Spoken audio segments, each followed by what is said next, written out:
అంటే గతంలో ఏంటంటే ఇప్పుడు కూడా వాటర్ అంటే ఇరిగేషన్ అంతవరకు పరిమితం అయ్యేది. ఇప్పుడు వాటర్ యాజ్ ఎన్ ఇన్పుట్, ఇరిగేషన్ కాకుండా ఇండస్ట్రీస్ కి, డ్రింకింగ్ వాటర్ కి, ఇతరత్ర ప్రాసెసింగ్ ఇండస్ట్రీస్ కి అన్నిటికీ కూడా లెక్క పెడితే ఏ విధంగా ఇది డెవలప్మెంట్ లో భాగం, జిఎస్డిపిలో ఎలా తోడ్పడుతుంది అనేది ఆ థాట్ ప్రాసెస్ మారింది బేసిక్ గా. సో అందుచేత కేవలం గతంలో ఇరిగేషన్ లో ఇప్పుడు ఎన్ని ఎకరాలు, ఎంతమంది రైతులు అంతవరకే ఉండేది. Now it is much more అనమాట. Water security. సో ఫండమెంటల్ గా వాటర్ సెక్యూరిటీ అంటే కంటిన్యూస్ గా వాటర్ అవైలబుల్ గా ఉండాలి, ఈక్విటబుల్ గా ఉండాలి, కావలసిన వాళ్ళందరికీ కూడా ఈక్విటబుల్ గా ఉండాలి, ఎఫోర్డబుల్ గా ఉండాలి, మరి విపరీతమైన ఖర్చుతో కూడిన పని కాకూడదు. తర్వాత సఫిషియంట్ క్వాంటిటీ మనం ఇవ్వగలగాలి. డ్రింకింగ్ వాటర్ కానీ ఆల్ పర్పసెస్ అన్నిటికి కూడా ఈ విధంగా ఇవ్వగలగాలి. సో ఇది ఏ విధంగా ఇవ్వగలము అని అంటే, మనం మేజర్ ఇరిగేషన్ ప్రాజెక్ట్స్ ఉన్నాయి, మీడియం ఇరిగేషన్ ప్రాజెక్ట్స్ ఉన్నాయి, మైనర్ ఇరిగేషన్ ప్రాజెక్ట్స్ ఉన్నాయి, చెరువులు, కుంటలు, తర్వాత ఊర చెరువులు, అవన్నీ కూడా దీంట్లో భాగం. గ్రౌండ్ వాటర్ ఒకటి. ఈ గ్రౌండ్ వాటర్ లో కూడా ఫండమెంటల్ గా గవర్నమెంట్ ఇప్పుడు వర్షాకాలం అయిపోయినాక 3 మీటర్ల కన్నా లోతుగా ఉండకూడదు నీళ్ళని. 3 మీటర్ల వరకు పర్వాలేదు. వర్షాకాలం ముందు 8 మీటర్ల కన్నా లోతు ఉండకూడదు అనేది ఇది ఆబ్జెక్టివ్. సో ఇవి గనక మన చెరువులన్నీ నింపుకొని గ్రౌండ్ వాటర్ ఈ విధంగా -3, -8 కాడ పెట్టుకొని ఉన్న రిజర్వాయర్లన్నీ నింపుకొని మనం పంచవలసిన పద్ధతిలో పంచి ఎవరెవరికి వెళ్ళవలసిందో అవన్నీ చేయగలిగితే వాటర్ సెక్యూరిటీ అచీవ్ అవుతాము అని అనుకోవచ్చు. సో దీంట్లో రకరకాల ప్రాజెక్ట్స్, ఇప్పుడు ఈ ప్రాజెక్టులు ఉంటే గాని మనం కడితే గాని డిఫరెంట్ యూజర్స్ కి నీళ్లు మనం సప్లై చేయలేము. సో దానికి గాను మొట్టమొదటిది ఎక్కడైతే నీరు తక్కువ ఉందో ఆ ప్రదేశానికి ఎక్కడైతే నీరు ఎక్కువ ఉందో ఆ ప్రదేశం నుంచి పట్టుకొని వెళ్ళాలి. ఉదాహరణకి మనం ఈ పట్టిసీమ ప్రాజెక్టు చేయడం వల్ల గోదావరి నది నీళ్లు కృష్ణా డెల్టాకి మనం వాడుకోగలుగుతున్నాం. కృష్ణా డెల్టాకి గోదావరి నీళ్లు వాడటం వలన మనం శ్రీశైలంలో ఏదైతే నీళ్లు ఉంటాయో అవి రాయలసీమకి ఇవ్వగలుగుతున్నాం. సో దీనివల్ల మనం గత 10 సంవత్సరాల నుంచి దీనివల్ల కృష్ణా డెల్టాని కాపాడింది. రాయలసీమలో కూడా అన్ని రిజర్వాయర్లు ఫుల్ గా ఉన్నాయి. సో ఈ విధంగా ఏంటంటే ఈ ఇంటర్లింకింగ్ ఆఫ్ రివర్స్ చాలా ముఖ్యమైన అంశం మనకి. సో మొట్టమొదటి ఇంటర్లింకింగ్ దేశంలోనే major reverse interlinking is the Pattiseema project. So అదే మాదిరిగా చాలా నల్లమల సాగర్, పోలవరం నుండి నల్లమల సాగర్ నింపడానికి ఏదైతే ప్రాజెక్ట్ ఉందో అది చాలా ముఖ్యం. అదే మాదిరిగా వంశధార, నాగావళి, చంపావతి, పోలవరం, ఉత్తరాంధ్ర సుజల స్రవంతి ద్వారా ఉత్తరాంధ్రలో ఉన్న నదులతో అనుసంధానం చేయడానికి కూడా ప్రాజెక్టులు అన్ని ఉన్నాయి, నడుస్తున్నాయి, డిఫరెంట్ స్టేజెస్ లో ఉన్నాయి.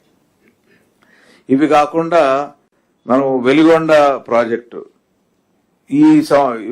ఒక 6 months లో పూర్తి చేయాలి అనేది ఉద్దేశం.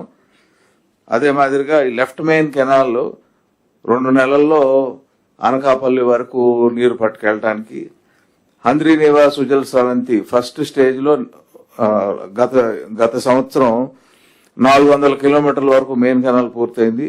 ఇప్పుడు బ్యాలెన్స్ మెయిన్ కెనాల్ కూడా పూర్తి చేసి ఇంకా ఏదైతే అన్సర్వ్డ్ ఏరియాస్ ఉన్నాయో వాటికి తీసుకెళ్ళడానికి, ఉత్తర కోస్తాలో 12 ప్రాజెక్టులు రకరకాల స్టేజెస్ లో ఉన్నాయి, అవి కూడా పూర్తి చేసి ఆ ఏరియా కూడా నీళ్లు తీసుకెళ్ళడానికి.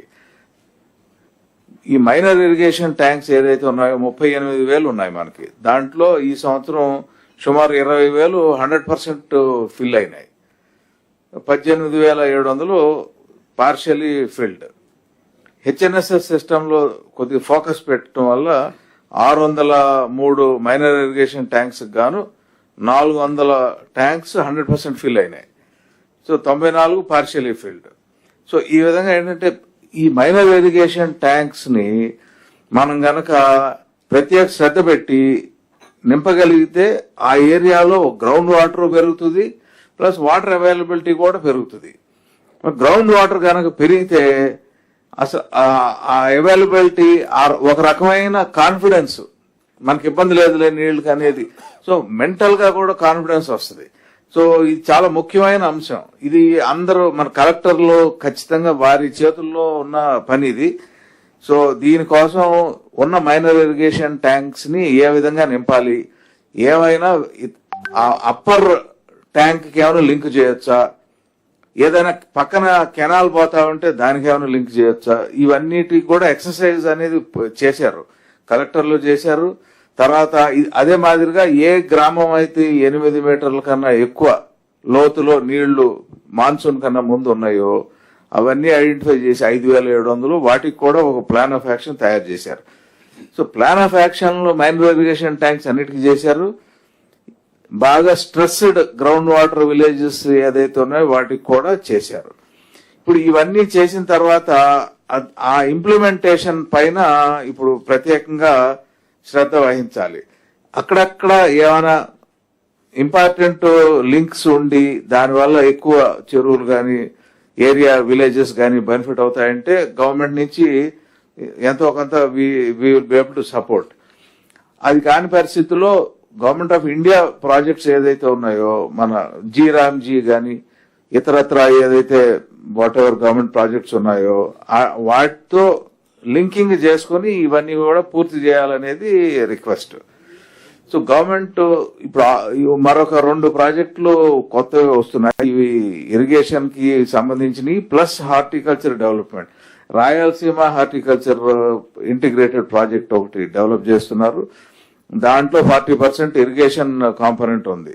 అంటే మేజర్ కెనాల్స్ పూర్తి చేసి లాస్ట్ మైల్ కనెక్టివిటీ ఏదైతే గ్రామాలకు గాని చెరువులకు గాని ఉన్నాయో అవి ఇచ్చే దాని మీద ఈ సంవత్సరం ఆల్రెడీ ప్రపోజల్స్ వెళ్ళినాయి గవర్నమెంట్ ఆఫ్ ఇండియాకి.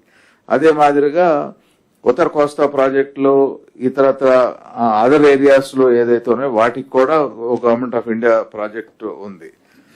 సో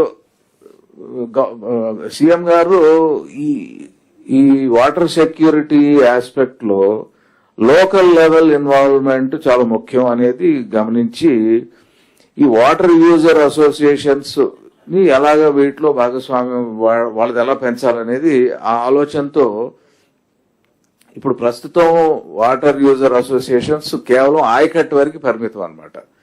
సో ఫలానా మేజర్ ప్రాజెక్టా ఫలానా ట్యాంకా దాని ఆయకట్ అంతవరకు ప్లస్ ఆ సోర్స్ ఆఫ్ ఇరిగేషన్ ఏదైతే ఉందో ఆ రెండింటి వరకే పరిమితం. ఇప్పుడు ఎంటైర్ విలేజ్ కొండ అవనివ్వండి గుట్ట అవనివ్వండి ఇతరత్ర ఏరియా విలేజ్ లో సాగుకి పనికిరాని భూమి కానివ్వండి అవన్నీ కూడా వీళ్ళ జ్యూరిస్డిక్షన్ లోకి పట్టుకొచ్చి ఆ ఏరియాలని ట్రీట్మెంట్ ఎలా చేయాలి, అక్కడ గ్రౌండ్ వాటర్ ఎలా పెంచాలి, అక్కడ ఏమైనా రన్ ఆఫ్ ఉంటే ఉన్న చెరువులోకి ఎలా పట్టుకుని రావాలి. సో ఇవన్నీ కూడా ఈ ముఖ్యమైన అంశాలు మొన్న 5వ తారీఖు సీఎం గారు state wide water user association ప్రెసిడెంట్లని వైస్ ప్రెసిడెంట్లు అందరినీ పిలిపించి వారితో కూడా డిస్కషన్ జరిగింది, సూచనలు కూడా ఇవ్వటం జరిగింది. సో ఇది బృహత్తరమైన కార్యక్రమం. ఇది ఊరక గవర్నమెంట్ ఒకటే చేస్తే జరగదు. దీని ఇంపార్టెన్స్ మనం అందరికీ తెలియజేయాలి. విలేజ్ లెవెల్లో గానీ పబ్లిక్ గానీ లీడర్స్ మిడిల్ లెవెల్ లీడర్స్ అందరు కూడా తెలియజేసి ఆ తర్వాత వాళ్ళందరూ కూడా పార్టిసిపేట్ అయితేనే దీన్ని మనం అనుకున్నట్టు తీసుకెళ్లగలం.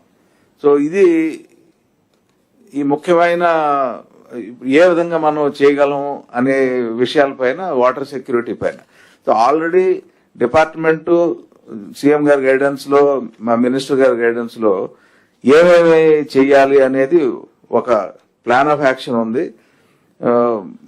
కలెక్టర్లో నా రిక్వెస్ట్ ఏంటంటే ఈ గ్రౌండ్ వాటర్ ఎలా ఇంప్రూవ్ చేయాలి, ఆ పనులు ఏమేమైతే చేపట్టాలి అవి చేపట్టాలి.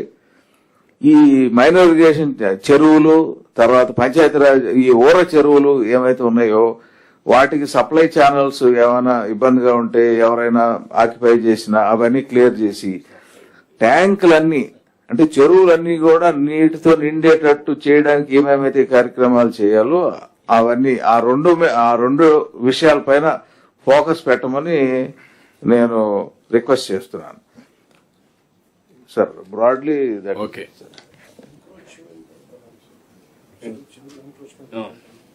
అదే మరి ఎన్క్రోచ్మెంట్ కూడా చెరువులన్నీ అది ఒక్కసారి all collectors 38,628 minor irrigation tanks ఉన్నాయి.